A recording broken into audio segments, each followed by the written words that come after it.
కథామృతలహరికి సుస్వాగతం. ఈరోజు ఆతరం అపురూపం ధారావాహిక 23rd ఎపిసోడు వినిపించబోతున్నాను. దయచేసి స్కిప్ చేయకుండా కథ మొత్తం విని లైక్ కొట్టి కామెంట్ పెట్టి సబ్స్క్రైబ్ చేసుకోండి. ఇక కథలోకి వచ్చేద్దాం.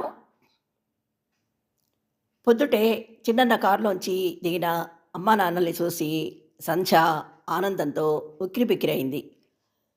అల్లుడు హరగోపాలు అత్తమామల్ని సాదరంగా ఆహ్వానించాడు. అన్నపూర్ణ కూతురిని చూడగానే జరిగింది మనసులో పెట్టుకోకుండా ప్రేమగా మాట్లాడడం చూసి సీతారామరావు తేలిగ్గా నిట్టూర్చాడు.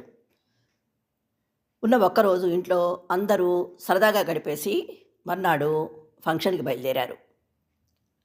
తల్లిదండ్రుల్ని చూడగానే ఉదయ్ నవ్వుతూ ఎదురొచ్చి, ఎలా ఉందమ్మా తమ్ముడు వాళ్ళిల్లు, హ్యాపీనా?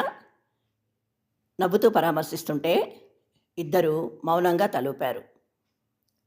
విజయవాడ రాగానే స్మిత బామ్మ తెచ్చిన డ్రెస్ వేసుకుని మురిసిపోతుంటే మందార రంగు ఫ్రాక్లో బంగారు బొమ్మలా ఉన్న మనవరాల్ని అన్నపూర్ణ ఆప్యాయంగా దగ్గరికి తీసుకుంది. కొడుకులు, కూతురు, మనవళ్ళు, మనవరాళ్లతో ఇల్లు చిలకల పందిర్లా కళకళ్ళాడడం చూస్తుంటే పెద్దవాళ్ళిద్దరికీ కడుపు నిండినట్లే అనిపించింది. సౌమ్య, శ్రావ్య కలిసి అత్తగారికి ఇష్టమైన పులిహోర, మామగారి కోసం గారెలు, పాయసం చేశారు. సాయంత్రం స్మిత బర్త్డే కేక్ కట్ చేశాక సౌమ్య అందంగా అలంకరించిన మరో పెద్ద కేక్ తెచ్చి టేబుల్ మీద పెట్టింది. మరుక్షణమే అందరూ చుట్టూ చేరి ముక్త కంఠంతో many many more happy returns of the day అంటూ రాగయుక్తంగా పాడడం చూసి సీతారామరావు దంపతులకి విషయమేంటో అర్థం కాక అయోమయంలో పడిపోయారు. ఉదయ్ నవ్వుతూ, ఏంటమ్మా అలా చూస్తున్నావు? ఈరోజు మీ పెళ్లి రోజు. మీరు మర్చిపోయినా మాకు బాగా గుర్తుంది. అందుకే ఓ చిన్న సర్ప్రైజ్ ఇవ్వాలని ప్లాన్ చేశాం. ముందే చెప్తే నాన్న ఒప్పుకోరని చెప్పలేదు అంటుంటే అప్పుడు గుర్తొచ్చింది, ఈరోజు నరసింహ జయంతి అని.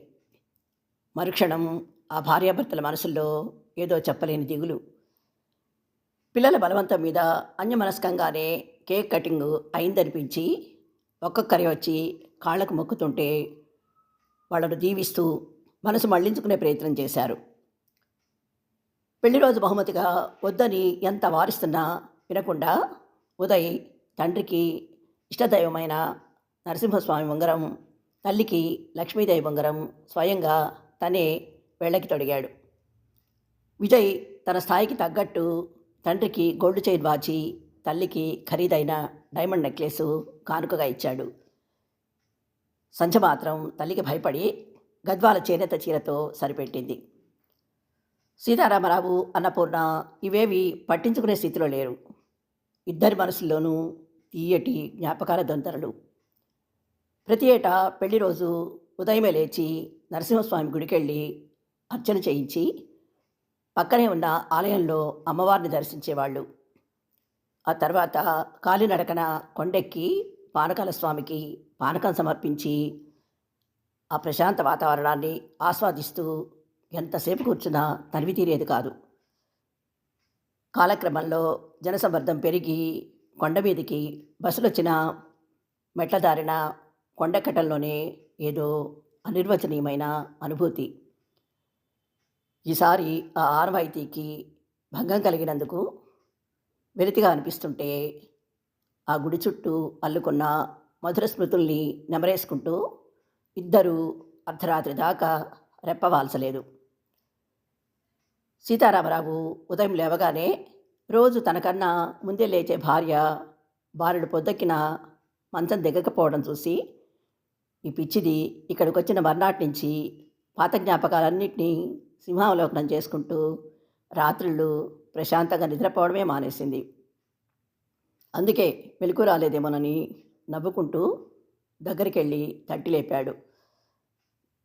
బద్ధకంగా కళ్ళు తెరిచిన అన్నపూర్ణ కళ్ళు ఎర్రబడి ముఖమంతా కందగడ్డలా జేవురించడం చూసి అనుమానంగా నుదురు పట్టి చూసి ఉలిక్కిపడి, ఇదేంటి ఒళ్ళు పెనల్లా కాలిపోతుంది, రాత్రి పొద్దుపోయే వరకు ఏవేవో మాట్లాడుతూ పడుకోబోయే ముందు నాకెందుకో నీరసంగా ఉందండి అంది.